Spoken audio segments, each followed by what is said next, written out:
sudah tawaf, sudah sa'i, tapi belum tahallul, lali, pulang ke hotel. Ya, itu kan berarti larangan umrohnya masih berlaku. Iya.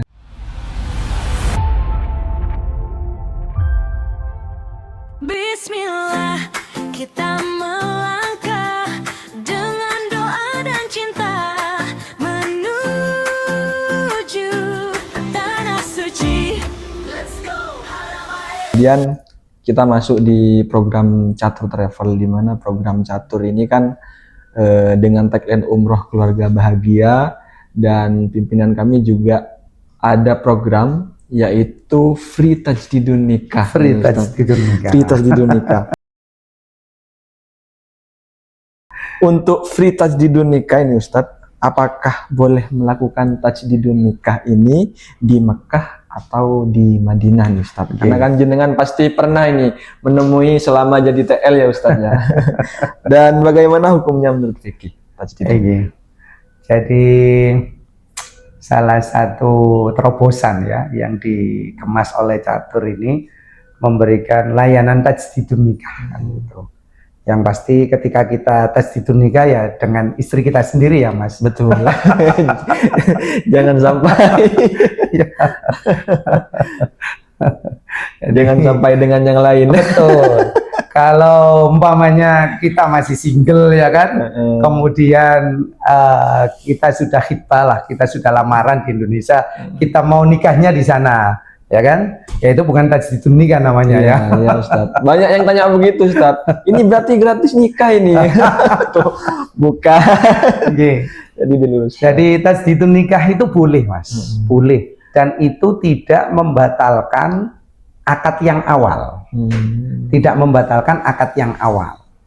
Sehingga itu hanya untuk penguat saja.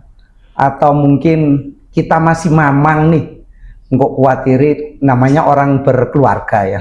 Kadang ada perbuatan atau kemudian ucapan yang nyerempet ya. Bahasanya sedikit arahnya ke tolak atau ke arah perceraian. Nah, itu kan salah satu fungsinya tajdidun nikah ya seperti itu tadi. Jadi kita melakukan tajdidun nikah itu dalam rangka supaya memperkuat ikatan kita kembali. Jadi bukan berarti membatalkan ya Mas. Jadi bukan berarti membatalkan, bukan berarti ikin nikah baru, bukan. Tajdid itu memperbarui. Ya. Nanti tajdidun nikah itu kan memperbarui nikah. Bukan nikah jadid ya. Kalau nikah baru itu ketika orang itu sudah cerai. Jadi umpamanya di Indonesia dia kemudian sudah cerai dengan istrinya. Ya, kemudian ternyata apa? Kepingin rujuk lagi, dan ketika rujuk itu sudah di luar iddahnya. Masa iddahnya, masa tunggunya perempuan itu tadi. Masa tunggu mantan istrinya. Nah, kalau di luar daripada masa iddahnya, maka harus ada nikah jadid. Jadi ada apa? Akad baru. Akad baru. Loh, kan sama-sama akadnya. Iya, tapi konsekuensi hukumnya beda. Kalau yang tajdidun nikah ini berarti akad awalnya tidak batal. Tidak batal. Tetapi ketika ada perceraian, terus kemudian dia mau rujuk, ternyata masa iddahnya habis, lah ini akadnya akad awal. Sehingga Imam Hanafi itu menyampaikan bahwasanya yaitu hukumnya sama dengan nikah awal. Ada nikah awal berarti harus ada maharnya, kan gitu. Lah yang tajdidun nikah ini tidak wajib kemudian mengeluarkan mahar. Begitu. Tapi ketika saya lihat di postingan video ya, itu kan ketika sudah selesai akadnya kemudian dikasih uang real ya. Ya tidak apa-apa, tidak masalah. Tidak masalah. Itu kan tabsyiro ya, untuk memberikan kebahagiaan kepada istri kita kan seperti itu. Jadi boleh ya Mas. Jadi tajdidun nikah dan nikah jadid itu tadi ya. Jadi tajdidun nikah itu ya hanya memperbarui saja. Memperbarui. Sama dengan kita wudhu itu loh Mas. Kan ada tajdidul wudhu ya. Tajdidul wudhu, memperbaiki wudhu. Jadi ketika apa namanya, kita wudhu ternyata apa belum batal gitu. Tapi kita mau wudhu lagi, ya nggak apa-apa. Berarti wudhu yang pertama itu tidak batal, tidak batal. Hanya kepingin kemudian kita memperbarui Memantapkan saja, hati. memantapkan lagi, sehingga tidak membatalkan akad yang sebelumnya. Gitu. Alhamdulillah. Terus kemudian untuk tajdidun nikah sendiri ini Ustaz, itu dilakukannya lebih baiknya di Mekah atau di Madinah kalau menurut Ustaz Aris? Kalau sepengetahuan saya, kalau dulu ya kita melaksanakan akad nikah lah, akad nikah baru. Namanya ada jejaka sama perawan ya. Laki-laki perempuannya sudah hibah, kemudian nikahnya pengennya di depan Ka'bah. Dulu boleh, tapi sekarang sudah tidak diperbolehkan oleh otoritas Saudi. Sehingga yang kita lakukan biasanya ya tinggal kita milih ya mungkin di hotel atau mungkin di luar daripada areal Masjid Nabawi dan Masjidil Haram. Di daerah pelataran mungkin ya. Ya, itu. Jadi kalau di dalamnya, kalau orang itu kan ngejarnya kan di depan Ka'bah kan gitu ya. Betul. Iya. Oh iya, prestis kan gitu ya. Iya, tapi itu jangan dijadikan sebuah apa ya, sesuatu yang membanggakan gitu loh. Ya, harusnya ketika andaikan kita ditakdirkan bisa akad nikah di depan Ka'bah, maka ya pasangan suami istri itu kan harus punya effort yang lebih. Oh, sore, aku ini akad nikah di depan Ka'bah, berarti aku harus lebih sakinah, aku harus lebih mawaddah, aku harus lebih rahmah, kan harusnya begitu. Bukan kemudian ketika kita nikah di depan Ka'bah terus kemudian kita posting, wah boleh, itu kan memberikan semangat bagi yang lainnya. Tapi itu dulu ya, setahu saya aturan dari pihak otoritas Saudi sudah tidak memperbolehkan pelaksanaan ijab kabul itu ketika di depan Ka'bah. Tapi ini harus dipahami begini Mas, tajdidun nikah atau nikah jadid itu tadi itu bisa dilakukan ketika kita sudah selesai tahallul. Jadi kalau sudah tahallul maka boleh. Jadi umpamane ketika kita umroh habis 7 kali putaran, habis tawaf, terus kemudian kita minta untuk dinikahkan di depan Ka'bah, tidak boleh. Harus selesai seluruh rangkaiannya, harus selesai. Jadi kalau di Mekah harus selesai ini dulu ya, harus selesai umroh dulu, betul, baru proses tajdid. Betul. Atau terkadang jamaah bisa jadikan begini, sudah tawaf, sudah sa'i, tapi belum tahallul, lali pulang ke hotel. Ya, itu kan berarti larangan umrohnya masih berlaku, karena kan belum tahallul. Rukun yang terakhir dia belum laksanakan. Jadi ternyata kok dia melakukan tajdidun nikah di musolanya hotel umumnya, itu yang nggak boleh. Karena makanya dia belum lepas dari larangan umroh. Jadi salah satu larangan umroh itu adalah ijab kabul itu tadi, tidak boleh. Begitu. Siap.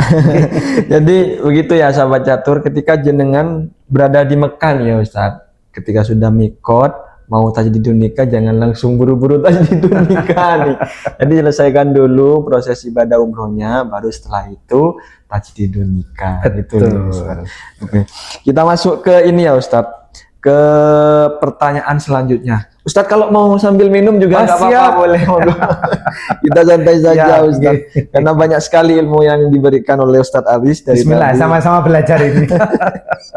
Kita masuk ke pertanyaan yang ke-9 ya Ustadz. Kita ke-9 nih pertanyaannya. Kita masuk di istilah umroh arba'in, sering kita dengar ya Ustadz. Istilah umroh arba'in sering kita dengar. Sebenarnya apa sih umroh arba'in itu Ustadz? Kemudian tata pelaksanaannya, caranya itu bagaimana? Ustadz Aris, gimana? Umroh arba'in ya. Jadi ini kan sudah familiar ya. Kadang kan orang taunya lebih lama di Madinah daripada di Mekah, itu kan begitu secara umum aja Ustaz. Tapi secara lebih spesifik, secara lebih rinci ini apa itu umroh arba'in?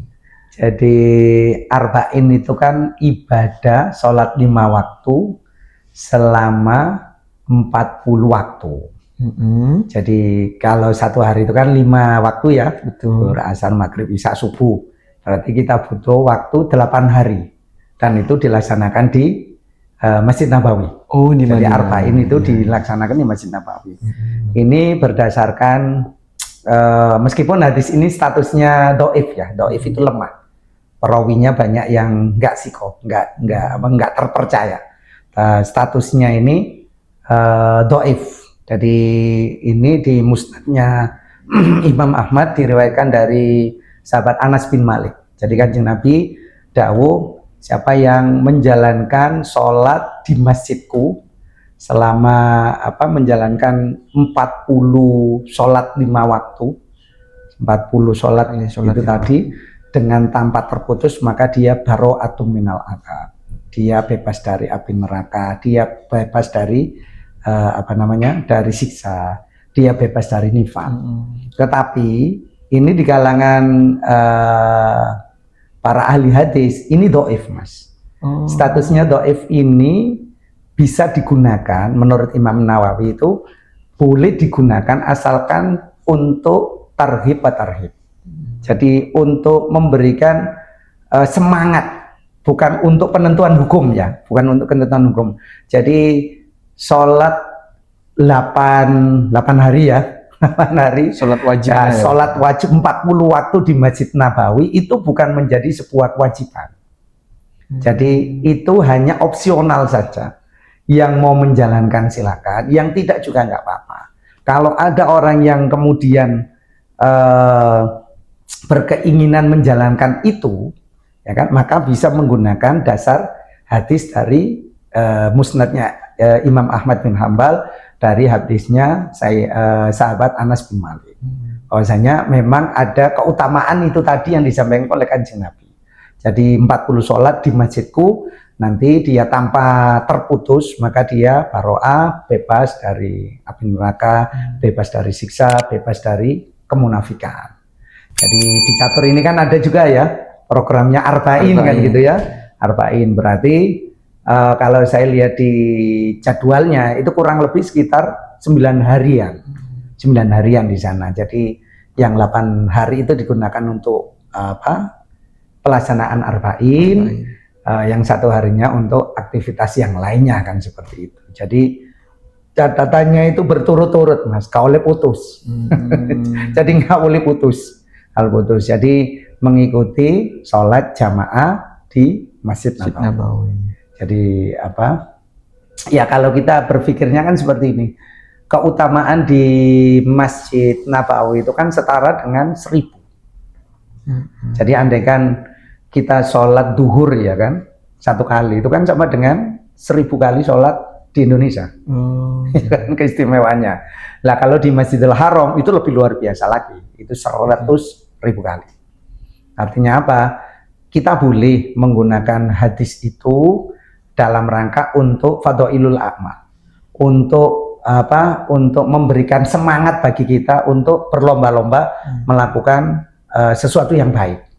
Jadi hadis-hadis yang dhaif itu boleh dilaksanakan asalkan dalam tataran fadhailul amal. Tapi kalau dibuat untuk perspektif hukum, haram, halal, itu tidak boleh. Itu tidak diperbolehkan oleh para ulama ahli hadis. Jadi kalau fadhailul amal atau tarhib untuk memberikan semangat atau untuk memberikan peringatan, itu tidak apa-apa. Tidak apa-apa. Jadi tidak sampai di perspektif hukum. Oh ini hukum hukum wajib, oh ini hukum yang lainnya kan seperti itu. Itu terkait dengan Arba'in. Ya. Jadi 40. Ada hal-hal yang harus dilakukan seperti sholat 40 kali sholat wajib ya Ustaz di sana. Bukan hanya jamaah kadang bertanya, Mas saya pengen umroh Arba'in agar lebih tenang gitu. Jangan cuma ngejar ketenangannya saja, tapi proses Arba'innya ini dengan sholat 40 kali itu tadi ya Ustaz juga dilaksanakan di Masjid Nabawi gitu ya Ustaz. Jadi itu sahabat catur. Sekali lagi nih sahabat catur yang mau tanya-tanya lebih lanjut terkait proses ibadah kalian semua agar kalian lebih mantap nih untuk ambil paket di Catur Travel, bisa jenengan tanyakan di kolom komentar mumpung kita bareng Ustadz Aris nih di sini. Kita lanjut ke pertanyaan selanjutnya nih Ustadz nih. Ini juga sering terjadi dan banyak jamaah yang mengalami ini Ustadz. Ini juga banyak terjadi khususnya jamaah-jamaah lansia. Jika orang tua kita masih kuat selama di Madinah ya Ustadz, kemudian mereka drop saat di Mekah setelah mikot tadi Ustadz, apa langkah terbaik yang harus dilakukan oleh jamaah yang bersangkutan ini, khususnya lansia ya Ustadz? Itu gimana Ustadz? Jadi kalau kita startnya Madinah, terus kemudian waktunya cukup lama di Madinah, sering kita menyampaikan terutama kepada jamaah yang rentan ya, yang sepuh. Ya meskipun kita tidak bisa justifikasi menghukumi kalau tua itu nggak kuat, nggak ya, salah itu ya. Biasanya yang sepuh itu secara sering ya Mas, sering kita jumpai jamaah-jamaah saya itu, Masya Allah. Jadi dari rumah itu sudah bawa obat ya Mas. Tapi ketika dia balik lagi ke Indonesia, alhamdulillah obatnya nggak laku itu, nggak diminum. Padahal beliau sepuh gitu. Lalu sebelumnya juga sering sakit dan sebagainya. Lah, itu kan sesuatu yang sangat luar biasa. Sugesti dalam diri kita. Terus kemudian kita yakin kalau Allah itu memberikan kesehatan kepada kita sehingga kita diberikan sehat di sana. Lah, ketika di Madinah kita sering menyampaikan Bapak Ibu harus dipertimbangkan fisiknya. Artinya apa? Sebenarnya hotelnya Catur dekat Mas, kalau di Madinah nggak terlalu jauh. Tetapi kadang asik gitu loh, asik. Umpamanya waktunya makan siang ya. Biasanya kan jam setelah sholat zuhur jam 13, jam 1 itu kan sudah bisa menjalankan atau melaksanakan kita menikmati makan. Kan. Tapi jamaah kan ada kalanya kemudian males gitu loh. Sudahlah, saya pengen iktikaf saja di Masjid Nabawi, nanti setelah Isya saya baru balik. Atau setelah Asar saya baru balik. Ketika sampai di hotel ternyata restorannya sudah tutup karena memang waktunya sudah habis. Nah, itu sering kita sampaikan. Jadi ibadah itu harus seimbang antara fisik dengan batinnya. Jadi bukan kemudian kita pemenuhan batin saja. Kepingin iktikaf, kepingin membaca Al-Quran sebanyak-banyaknya di Masjid Nabawi, ya. Tetapi kemudian kita melupakan asupan gizi kita, ya, hak tubuh kita untuk istirahat, kan seperti itu. Jadi harus disesuaikan. Nah, tapi kan kembali lagi ya Mas ya, kita kan hanya menghimbau ya, menghimbau. Ada kalanya ya, jamaah itu yang memang nurut gitu ya, sesuai dengan apa yang kita sampaikan. Tapi ada kalanya ya semangatnya luar biasa itu tadi, sehingga sangat mungkin ketika pelaksanaan ibadah umroh di Mekah, maka habislah tenaganya. Karena apa? Karena memang tidak menjaga stabilitas antara batin dengan fisiknya. Jadi batin ini terus semangat, nangkini sembahyang setara dengan 1000 kali ya kan. Eman kan gitu, sholat lagi, boleh, tidak masalah. Tapi harus diperhitungkan itu tadi. Memungkinkan nggak fisik kita untuk menjalankan ibadah umroh. Karena Mas, 1 kali putaran tawaf itu setara dengan 500, kurang lebih 500 meter. Lek jenengan 7 kali, 500 kali 7 berapa? 3.500, ya, 3,5 kilo. Itu belum sa'inya. Belum sa'i. Dengan anggap aja sama lah, kurang lebih 400 sampai 500. Betul. Berarti kalau 7 kali, itu kan sama, 3,5 dikali 2 kan, 7 kilo. 7 kilo. 1 kali umroh itu. 1 kali umroh.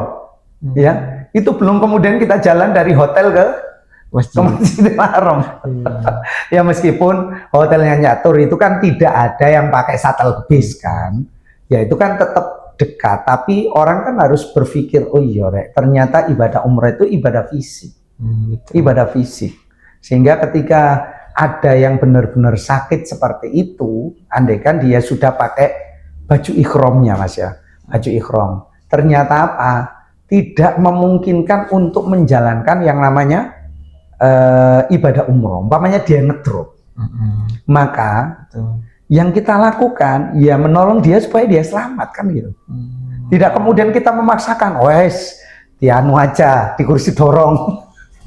Orangnya tidak sadar, itu kan tidak boleh. Memaksakan. Yang kita lakukan ya pastinya menolong terlebih dahulu supaya apa? Supaya dia sehat, kan gitu. Supaya dia sehat. Nah, kalau kemudian dia sudah sehat, maka kita bisa menjalankan ibadah umrohnya. Jadi tidak bisa kemudian kita paksakan. Kita paksakan. Tetapi ketika dia sudah menjalankan apa namanya tadi, niat, mau tidak mau ketika dia memang tidak kuat ya kan, sudah tidak kuat, maka ya ini berarti harus dibatalkan. Umrohnya dibatalkan. Artinya apa ya? Dia tetap terkena yang namanya dam itu tadi. Jadi kalau karena memang tidak memungkinkan gitu Mas, gak memungkinkan. Dan umpamanya kita di rumah sakit kayak pastinya kan apa namanya baju ikhramnya kan pasti akan dicopot kan gitu ya. Nggak mungkin kemudian dia pakai baju ikhram terus kan seperti itu. Jadi yang diutamakan kita ya kesehatannya terlebih dahulu. Jadi jangan kemudian dipaksakan kan ngono. Tapi ya itu tadi kita antisipasinya, tour leader, mutawif sering kemudian menyampaikan terkait dengan stabilitas itu tadi ya. Jadi hak-hak jasmani kita itu juga harus dipenuhi. Boleh lah Mas seperti qiyamul lail, boleh, tidak masalah. Tapi ya harus kita sesuaikan dengan kondisi tubuh kita. Wah, kita mau qiyamul lail, berangkatnya jam berapa? Jam 11. Jam 11 malam. Boleh kita tidak melarang. Tetapi ya itu tadi kan, kita harus menyesuaikan dengan kondisi kita. Gitu loh. Apalagi itu umroh yang pertama. Umroh pertama kan wajib ya. Nah, kalau umpama yang kedua ya kan, itu kan tidak wajib, umroh sunnah kita. Nah, yang kita tekankan itu kan ketika jamaah itu di Madinah, dia tidak pernah umroh dan umroh yang pertama itu umroh wajib. Nah, ini momen yang harus kita jaga supaya apa? Supaya staminanya tidak habis di mana? Di Madinah. Gitu. Ya kalau umpamanya dia masih sadar enak kan? Ada jasa kursi roda atau kemudian kita bisa naik mobil golf itu. Nah, itu kita bisa lah. Andai kan dia benar-benar drop itu kan kasihan. Kita sudah tidak bisa berbuat apa-apa lagi kan seperti itu. Sehingga ya nanti dipulihkan terlebih dahulu karena itu kan aspek yang utama yang harus kita lakukan. Seperti itu. Harus sehat. Iya. Harus sehat, harus bisa jalan. Betul, kalaupun nanti ada fasilitas-fasilitas lainnya yang mungkin nanti bisa dipakai jamaah. Betul, gitu ya. betul. Yang terpenting sadar ya Ustaz. Kalau nggak sadar sambil tawaf itu gimana? Ya, kita kan sering di manasik itu kita sugesti ya, kita sugesti. Harus yakin kan seperti itu. Dan realitasnya banyak jamaah yang bawa obat tidak diminum di sana dan sehat walafiat. Ya, itu kan sesuatu yang di luar nalar ya. Biasa nang Indonesia loro-loron. Nggak lupa ternyata obat. Di sana juga ya, tapi kan tetap kita sampaikan ya yang ada sakit bawaan ya harus dibawa obatnya dan sebagainya. Itu kan dalam rangka kita antisipasi, bukan berarti marengono wis yakin tanpa kemudian kita melakukan persiapan ya nggak mungkin kan begitu Mas. Oke. Ini misal nih Ustadz nih, ketika sudah selesai untuk umroh, kemudian ini banyak jamaah lansia juga yang bertanya-tanya ketika sudah selesai umroh, kemudian mereka kembali ke hotel. Biasanya jamaah umroh yang lansia yang oleh keluarganya begitu itu kan biasanya dipesankan di hotel yang di pelatarannya yang menghadap ke Ka'bah. Gitu Ustaz. Ketika selesai umroh mereka istirahat dan mereka tidak ingin meninggalkan sholat wajib mereka. Sementara sudah datang panggilan untuk sholat wajib. Mereka melakukan sholat wajib di hotel dengan menghadap Ka'bah mengikuti imam di Masjidil Haram. Ini gimana Ustaz? kalau menurut Ustadz Aris? Nggih. Jadi kalau di view-nya langsung lihat Ka'bah ya, Ya, betul. itu berarti eksklusif ya. Betul, Ustadz. Ya bersyukurlah kan ya. Tapi bukan Pertama berarti di luar ring itu bukan berarti kita tidak bersyukur, ya tetap wajib bersyukur lah, kan gitu. Wajib bersyukur. Jadi kalau yang di dekatnya Ka'bah itu kan ya memang hotelnya kan view-nya langsung bisa lihat di Ka'bah. Bisa lihat jamaah yang ada di sana kan. Jadi ada apa namanya musola yang di lantai atas kan, bukan di lantai bawahnya. Sehingga itu kan muncul pertanyaan gimana statusnya? Apakah kemudian itu kategorinya dianggap berjamaah atau dia dianggap munfarid sendiri kan seperti itu. Jadi kalau Imam Asy-Syafi'i Mas itu mensyaratkan harus dalam satu tempat. Satu tempat. Lah hotel dengan Masjidil Haram itu kan beda tempat. Iya, betul. Kan terpisah dia. Iya. Terpisah pelataran kan. Dia bukan menjadi bagian dari masjid. Kan gitu. Jadi kalau dia menjadi bagian dari masjid, maka tidak apa-apa. Tidak apa-apa. Contoh imamnya di dekatnya Ka'bah situ ya.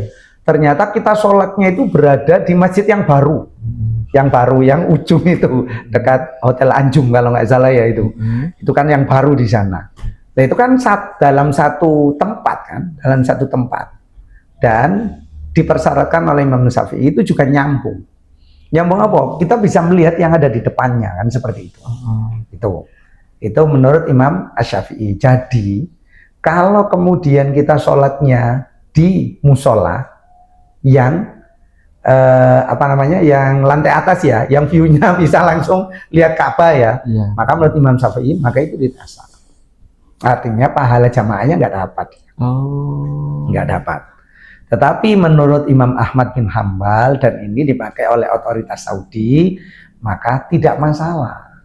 Yang penting bisa mendengarkan imam dan ngerti gerakan daripada makmum.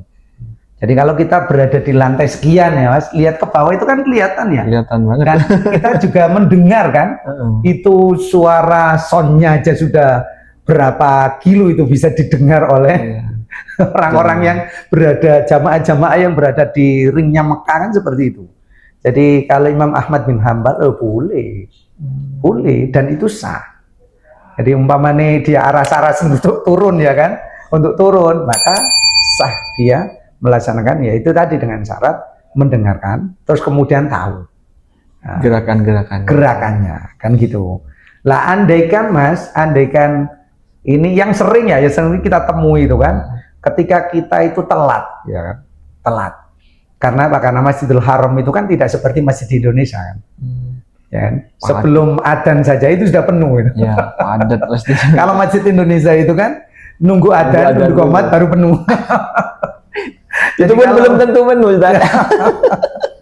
melihat sholatnya ya. Jadi kalau umpamanya kita telat ya kan, umpamanya 1 jam sebelumnya itu kan sudah crowded kan, nggak mungkin kita bisa nembus sampai ke sana. Maka biasanya kan orang-orang sholat di depan hotelnya, artinya apa kan? Pasti akan nyambung antara satu makmum dengan makmum yang lainnya, gitu kan? Jadi kalau di daerah Misfalah itu kan banyak sekali orang-orang yang berada di tengah jalan itu kan, karena ada batas jalan di tengah itu biasanya kan di situ sholatnya, itu tidak apa-apa, tidak apa-apa. Jadi kan memang bersambung sampai sana dan bisa mendengarkan itu tadi. Jadi kalau umpamanya yang masih fanatis dengan Imam Syafi'i ya berarti harus beberapa jam sebelumnya harus sudah ada di masjid. Nah, itu. Iya. Seperti itu, Mas. Iya. Oke, Ustadz. Terima kasih Ustadz. Ini ke pertanyaan terakhir nih, Ustadz. Sebelum nanti kita review pertanyaan-pertanyaan dari sahabat-sahabat catur semuanya yang menonton live ini. Nah, ini masih di seputar hotel ya, Ustadz ya. Ketika nanti ya jamaah berada satu hotel, ini kan kita nggak tahu satu hotel dengan siapa, yang terpenting sesama laki-laki dan sesama perempuan. Dan ketika istirahat, kita mendengar dari jamaah lain mendengkur ketika istirahat, kemudian kita mendengar bau badan, dan ini kita merasa terganggu ya Ustadz ya. Lalu kita tanpa sengaja merasa kesal atau menggerutu gitu. Ini menurut Ustadz Aris gimana hukumnya? Apalagi kan ini di tanah suci ya Ustadz. Betul. Tanah suci. Jadi orang-orang itu kan sering bilang ini, hati-hati kalau di sana. Iya. Ucapannya, Betul. perbuatannya, hati-hati. Ucap saucap harus kemudian diperhatikan, kan seperti itu. Betul. Karena Pak menjaga supaya tidak ada sesuatu yang menimpa terhadap kita, kan seperti itu. Atau kita itu kan salah satu ikhtiyat ya, salah satu kehati-hatian supaya apa? Supaya benar-benar ya fokus ibadah, tidak kemudian menyakiti orang dan sebagainya. Tapi realitasnya Mas, namanya orang ya, banyak kan gitu. Ya kan? Ya mesti aja campur. Artinya apa ya? Kita dalam satu kamar itu ada yang anak-anak, ada yang tua, ya kan, ono sing setengah tua, ada yang muda, gitu kan. Lah bawaannya kan beda-beda kan. Ya. Ada yang kemudian apa? Ya itu tadi kasusnya bau badan. Ada kalanya kemudian mendengkur. Ya kan? Ada kalanya apa? Ngerokok. Ya kan? Nggak suka Ada rokok. kalanya juga kan gini, yang nggak suka AC. Kan gitu ada kan? Ada. Iya, waduh ini sumo kira. Iya, nah itu kan jadi sebuah apa ya, sebuah tantangan gitu loh bagi kita. Jadi ya diupayakan kita lebih memahami terkait dengan kondisi daripada teman-teman kita. Kalau saya terus terang, Nat, saya itu mesti bilang sama teman-teman satu kamar, ngapunten nggih bapak-bapak, saya itu kalau tidur itu ngorok. Oh gitu, enggak apa-apa. Mendingan kan jujur kita kan di awal, ya kan? Apalagi kalau kemudian kita habis umroh, itu kan coro kita tadi ya 7 kilo. Iya. 7 kilo itu tadi, itu kan sudah capek, Pak. Ya, sudah lepas kendali kita kan seperti itu. Jadi kita tekankan kepada jamaah untuk saling menghargai. Saling menghargai. Artinya apa? Ya kita komunikasikan. Pastinya jangan sampai kemudian kalau sekedar grundel gitu aja ya. Nah, ojo sampai kemudian terjadi pertengkaran dan sebagainya kan seperti itu. Bisa jadi orang itu kan namanya umpamanya habis sama jenis habis umroh, capek ya kan, ingin tidur. Ternyata temennya sebelah ngorek buanter. Gak bisa tidur yang sebelah. Jadi ya harus kemudian kita lebih memahami gitu loh bahwasanya iki ibadah. Kembali lagi ke niat kita. Aku iki niat ibadah. Artinya apa? Ketika ibadah itu pasti ada cobaannya. Dan ketika kita memahami cobaan-cobaan itu untuk menyempurnakan ibadah kita. Jadi jangan kemudian berpikir orang umroh wes lancar kan gitu. Nggak tahu. Dan ya. jangan sampai kemudian diartikan begini. Nanti sampai di Indonesia ditanya, kamu kemarin gimana di Mekah sama Madinah? Aduh, ternyata apa? Koncoku ngorokan, bau badan dan sebagainya. Nanti tetangganya nimpali. Wah, berarti awakmu kena karma itu. Karena kamu di Indonesia banyak salah, jangan begitu. Artinya apa? Itu kan tantangan sebenarnya, tantangan. Sehingga kalau kemudian kita bersikeras, ya gampang kan solusinya. Ya tinggal request saja kan. Kalau request itu kan ya pasti dengan keluarganya atau dia mau berdua saja kan seperti itu. Tapi ya kan tidak jaminan juga kan gitu Mas, tidak jaminan juga. Artinya ya kita harus memahami lah. Jadi pelaksanaan ibadah umroh, ibadah haji itu memang bertemu dengan berbagai macam background orang, kondisi orang juga berbeda-beda, sehingga ya kita lebih peduli lah, lebih peduli. Jangan kemudian gara-gara bau badan, gara-gara gara-gara ngorok jadi pertengkaran gitu. Seperti kemarin kita kan salut ya, salah satu jamaah catur ketika mau berangkat ke ke Masjid Nabawi. Ternyata ada disabilitas. Oh iya, Nah, ya. yang kemarin. Pernah ya itu ya. Nah, itu kan menjadi sebuah hal yang luar biasa. Artinya dia nggak kenal loh sama jamaah itu kan. Dan itu kayaknya sepertinya bukan orang Indonesia kan. Tapi dia peduli gitu loh. Mau gendong sampai kemudian di pelatarannya Masjid Nabawi itu kan sangat luar biasa. Kalau kita ego ya kan, ngapain ngangkat pegel, ya kan? Itu kalau kita ngomong ego kan seperti itu. Betul. Ya maka ego itu harus kemudian diturunkan. Kembali lagi apa? Saya niat ibadah umroh, saya niat ibadah haji. Kalau sudah dikembalikan, maka normal lagi. Kalau nggak normal lagi, ya dikembalikan normal lagi. Masya Allah ya Ustadz, luar biasa sekali penjelasan dari Ustadz Aris ini. Nggak kerasa kita sudah memasuki closing nih ya sahabat-sahabat catur, karena kita tiap podcast ini akan selalu ada menemani jenengan semuanya nih sahabat catur semuanya. Semoga apa yang disampaikan oleh Ustadz Aris ini bisa memberikan pemahaman kepada kita, kepada sahabat-sahabat catur semuanya, karena luar biasa sekali materinya, sangat rinci, sangat detail. Kalau sahabat catur ada pertanyaan langsung aja ditanyakan ya, nanti kita akan bahas tuntas di podcast selanjutnya bersama Ustadz Aris, karena ini bukan cuma podcast yang pertama ya, ada podcast selanjutnya nanti. Oke, sebelum kita tutup nih sahabat catur nih, Ustadz Aris nih, mungkin ada closing statement nih Ustadz untuk jamaah-jamaah catur semuanya, sahabat-sahabat catur semuanya, sebelum mereka benar-benar memantapkan untuk umroh bareng Catur Travel, atau mereka yang sudah umroh bareng Catur Travel. Mungkin ada closing statement dari jenengan. Oke, jamaah catur yang dirahmati oleh Allah Subhanahu wa taala, setiap manusia, kaum muslimin muslimat itu harus yakin bahwasanya kita ditakdirkan untuk menunaikan ibadah haji, menunaikan ibadah umroh. Itu harus kita yakinkan dalam diri kita. Karena itu akan memberikan semangat dalam kehidupan kita untuk bisa menggapai itu. Ketika kita tidak punya mimpi, ketika kita tidak punya keyakinan bahwasanya Allah memanggil kita sebagai tamunya, maka hal itu pasti akan sirna. Artinya apa? Kehidupan kita tidak ada tujuannya. Sehingga ketika kita punya keyakinan bahwasanya kita pasti dipanggil oleh Allah untuk menjadi tamunya, itu menjadi modal yang sangat luar biasa. Biarkan Allah yang menjalankan takdir kita untuk bisa mencapai di situ. Jadi yakin kita itu tanpa tapi. Kalau kita masih ada tapi itu kan berarti ragu. Sehingga ketika kita punya keyakinan, maka Allah akan memberikan jalannya. Ketika Allah memberikan jalannya, maka jangan lupa setiap ibadah itu juga harus ada pengetahuannya. Setiap ibadah harus disampingi, dibarengi dengan ilmu. Sehingga kita belajar bersama seperti ini dalam rangka untuk menambah wawasan kita, menambah pengetahuan kita. Bukan berarti ketika saya posisinya di sini lebih pintar, bukan. Ini kan sama-sama kita belajar bagaimana kemudian kita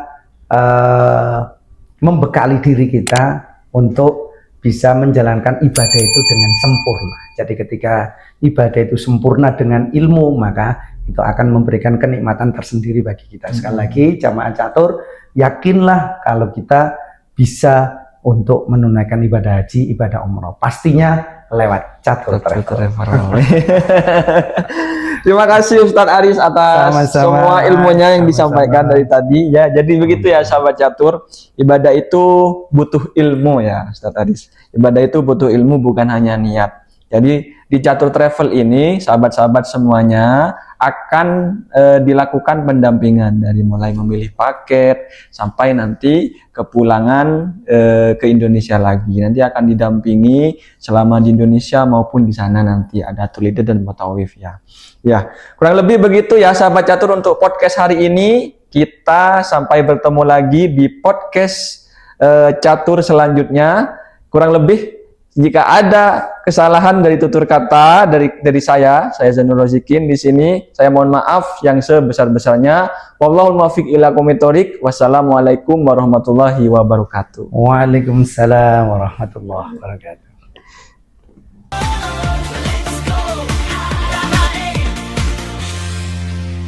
Let's